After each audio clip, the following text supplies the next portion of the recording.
पार्वती की सास निर्मला की आदत थी दूसरों के घर में ताका झाकी करने की। निर्मला की इस आदत से पड़ोसन शांति भी कई बार खिसिया जाती थी। क्या बात है शांति, आजकल नाश्ते में बड़ा घी मक्खन खाया जा रहा है। आ गई नजर लगाने। अरे वो बेटी ने गांव से भेजा है, उसने नई गाय ली है, इसलिए बोल रही थी माँ तुम गांव का घी मक्खन खाओ, शहर के घी मक्खन में भला क्या ताकत। ये तो तुम सही कह रही हो, हमारा तो कोई गांव में रहता ही नहीं है। अगर अब की बार चक्कर लगे किसी का तो मेरे लिए भी मंगवा देना, हम भी गांव का घी मक्खन खाकर देख लेंगे। निर्मला ये कहकर वहां से चली जाती है। शांति गुस्से में बोलने लगती है, ये निर्मला ने तो बहुत तंग किया हुआ है, जब देखो कोई चीज घर में आने की देर है ये पहले मांगने आ जाती है, कहां तक इससे छुटकारा पाऊं। माँ जी आपको पता है शांति मौसी आपको पसंद नहीं करती हैं, फिर भी आप बार बार उनके घर क्यों जाती हैं? तू कैसे कह सकती है कि वो मुझे पसंद नहीं करती है? अभी उसके घर चाय का कप पीकर आ रही हूं। तुझे पता है उसकी बेटी ने गांव से मक्खन घी भेजा है, शुद्ध और असली। मैंने बोल दिया है किसी का चक्कर लगे तो हमारे लिए भी मंगवा दे। अब तू तो कुछ लाने से रही, दूसरों से ही कहने पड़ेगा। तू तो परवाह करती नहीं है, खुद भी कमजोर हो रही है और मुझे भी मोटा नहीं होने देती। माँ जी ज्यादा घी मक्खन सेहत के लिए अच्छा नहीं होता, शहर का घी मक्खन ही अच्छा है, ऐसे किसी से मांगना अच्छी बात थोड़ी है। निर्मला की इस आदत के कारण कई बार पार्वती उसे समझा चुकी थी, पर निर्मला थी कि वो मानती ही नहीं थी। एक दिन तो हद ही हो गई। अरे शांति, ये तेरे घर में गाय कैसे आई? पहले तो कभी नहीं देखी। अरे मेरी लड़की ने गांव से भिजवाई है, वो कह रही थी बार बार गांव से घी मक्खन भिजवाने में परेशानी होगी, इसलिए इसी गाय का दूध निकालकर दूध और दूध से बनी चीजें बनाकर इस्तेमाल करूंगी। अच्छा, ये तो बड़ी बढ़िया बात रही।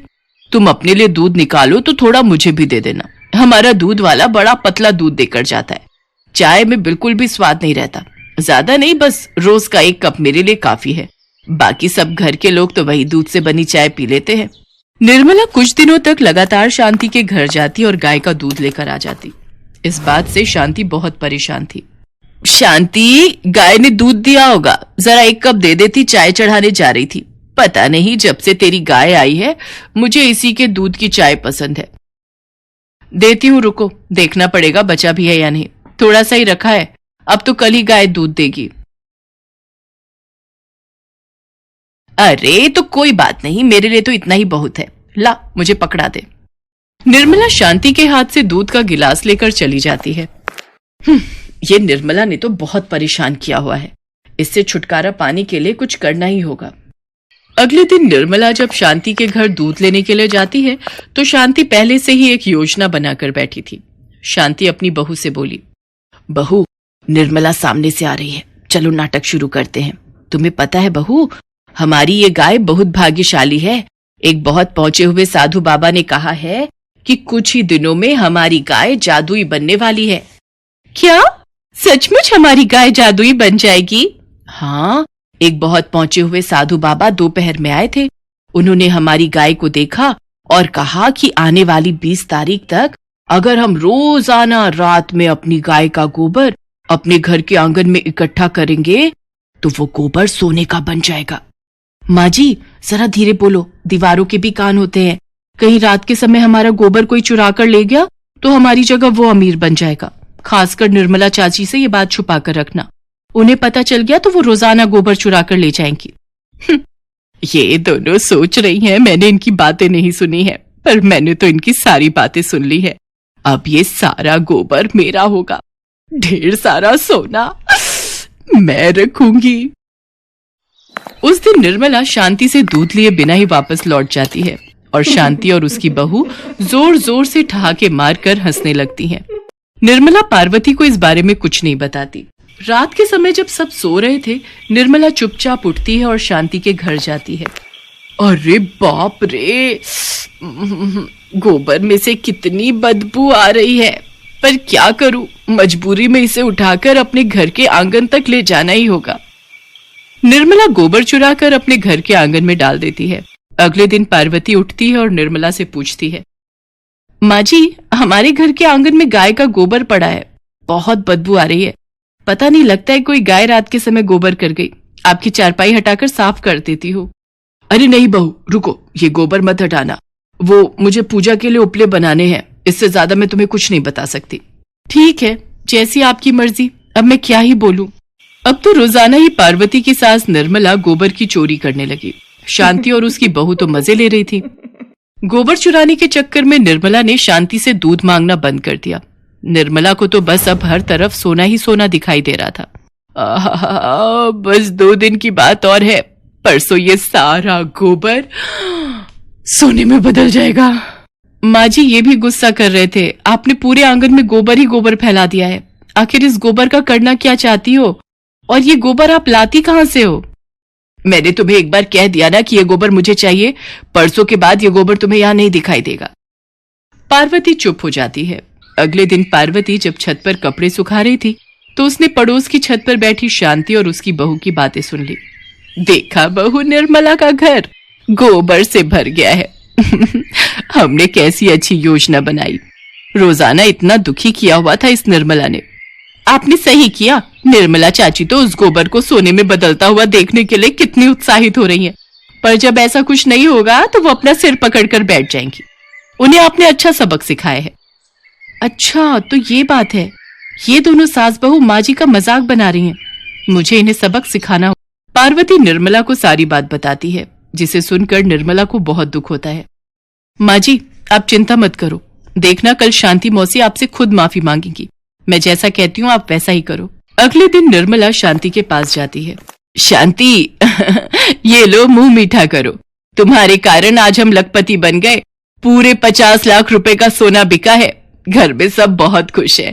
सारे गोबर का सोना बन गया। मुझे उन बाबा का पता दे दो, मैं उनसे मिलकर उन्हें भी धन्यवाद बोलाऊंगी। ये तुम कैसी बात कर रही हो निर्मला, ऐसा कभी नहीं हो सकता। मैंने तो तुमसे झूठ बोला था, लगता है तुम्हारा दिमाग खराब हो गया है।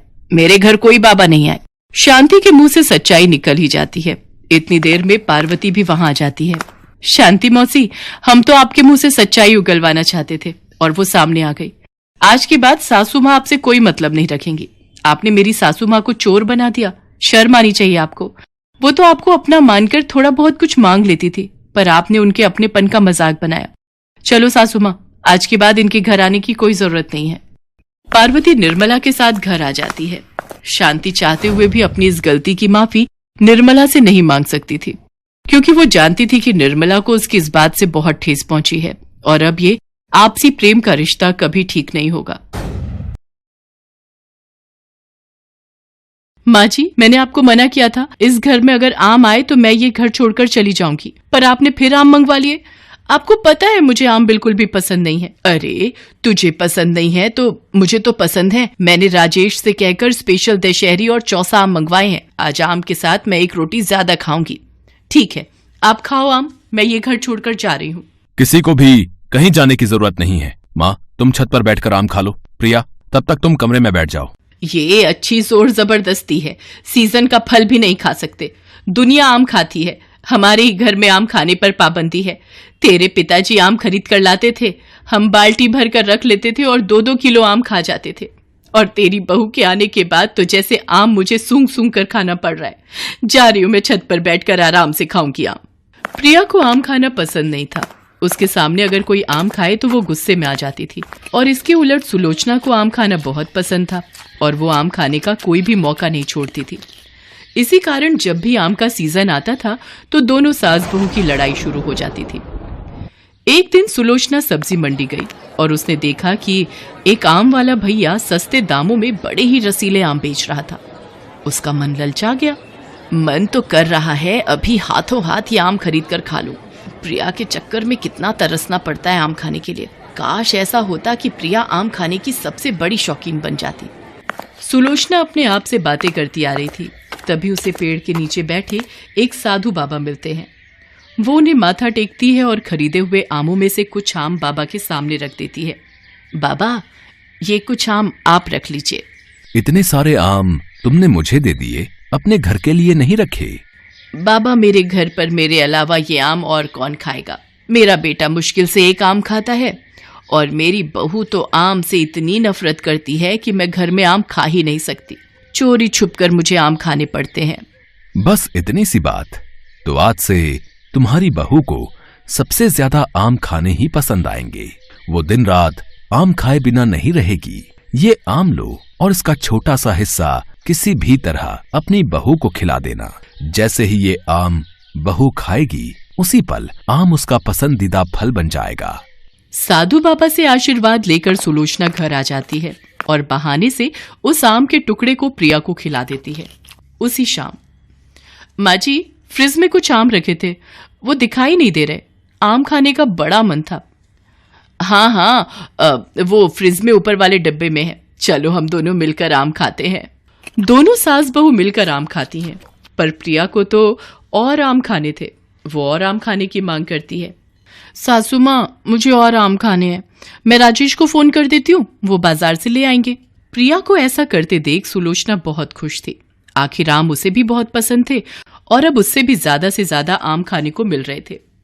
राजेश भी जब प्रिया को आम खाने के लिए कहते हुए सुनता है तो वो भी हैरान रह जाता है। राजेश आम खरीदकर घर पहुंचता है। सुलोचना के हिस्से में एक आम आता है, बाकी के सारे आम प्रिया खा जाती है। सुलोचना इस बात को अनदेखा कर देती है। अब तो प्रिया जब देखो तब आम ही खाती रहती थी। सारी रसोई में आम के छिलके बिखरे रहते थे। प्रिया को इतने ज्यादा आम खाते देख सुलोचना परेशान होने लगी। एक दिन राजेश किसी काम से 2 दिन के लिए बाहर गया हुआ था। सुलोचना भी इस बीच बाजार नहीं जा सकी और घर पर आम नहीं रखे थे।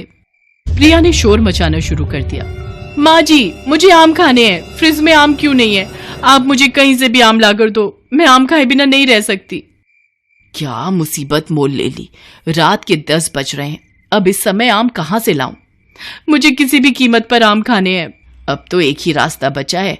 नुक्कड़ पर जो फल की दुकान है, वहां से आम लाने होंगे।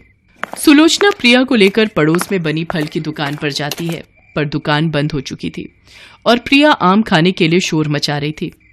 उसका शोर सुनकर कोई आ न जाए। सुलोचना उससे बोली, प्रिया, अगर ऐसे शोर मचाए तो लोग इकट्ठे हो जाएंगे।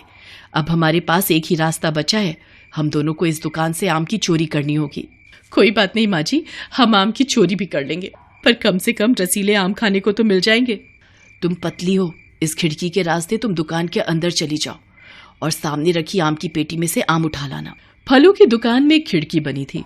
प्रिया किसी तरह उस खिड़की को खोलकर अंदर जाती है और ढेरों आम चुरा लेती है और थैले में भर लेती है। दोनों सास बहू आम की चोरी करके घर आ जाती हैं। प्रिया को तो आम खाने से मतलब था। वो इस बात पर ध्यान नहीं देती और सारे आम खा जाती है। अगले दिन पड़ोसन सुलोचना को मिलती है। तुम्हें पता है सुलोचना बहन, पड़ोस में जो फल वाला है, उसकी दुकान से रात को आम चोरी हो गए। दुकान में फल बिखरे हुए थे। सुना है कोई आम चोर था। चोर ने खाली आम ही चुराए। पड़ोसन की बात सुनकर बराबर में खड़ी प्रिया हंसने लगती है। सुलोचना उसे घूर कर देखती है और पड़ोसन से बात करके घर के अंदर आ जाती है। अगली रात फिर प्रिया सुलोचना से कहती है, माँ जी, दोबारा उसी फल वाले की दुकान पर चलते हैं ना? उसके आम बहुत ही बढ़िया थे। नहीं, अब दोबारा नहीं। और आम फ्रिज में रखे हैं, तुम वो खा लो। राजेश आ जाएगा तो बाजार से मंगवा लेंगे। माँ जी, फ्रिज में जो आम रखे थे वो तो मैंने सुबह ही खा लिए। अगर आप नहीं चलोगी तो मैं अकेले ही आम चोरी करने चली जाऊंगी। प्रिया तो आम चोरी करने की जिद पकड़कर बैठी थी। अब सुलोचना के पास कोई रास्ता नहीं था। दोनों सास बहू फिर से फल की दुकान पर आम की चोरी करने चली गईं। पर जैसे ही प्रिया आम चुराकर खिड़की से बाहर आई, दुकानदार सामने आ गया और चोर चोर चिल्लाने लगा। उसकी आवाज सुनकर पड़ोसी भी आ गए। सबको जब पता चला कि सुलोचना और प्रिया आम चोर हैं, तो सब हैरान रह गए। राजेश आया तो उसे सारी बात पता चली। वो साधु बाबा को बुलाने गया और उन्हें लेकर आया। साधु बाबा ने सारी सच्चाई दुकानदार और मोहल्ले वालों के बीच कही, जिसे सुनकर सब चौंक गए। हैं? क्या ऐसा भी हो सकता है? साधु बाबा, मेरी बहू करेले की सब्जी नहीं खाती। कोई ऐसा मंत्र फूंक दीजिए ताकि मेरी बहू करेले की सब्जी खाने लगे। पड़ोसन को ऐसा कहते देख सबकी नजरें मोहल्ले में सब्जी की दुकान चलाने वाले पर थी। कल से मेरी दुकान पर करेला नहीं मिलेगा, बाकी सब्जियां सब मिल जाएंगी। हाँ। और सब्जी वाले की बात सुनकर सब जोर से हंस देते हैं। Thanks for watching.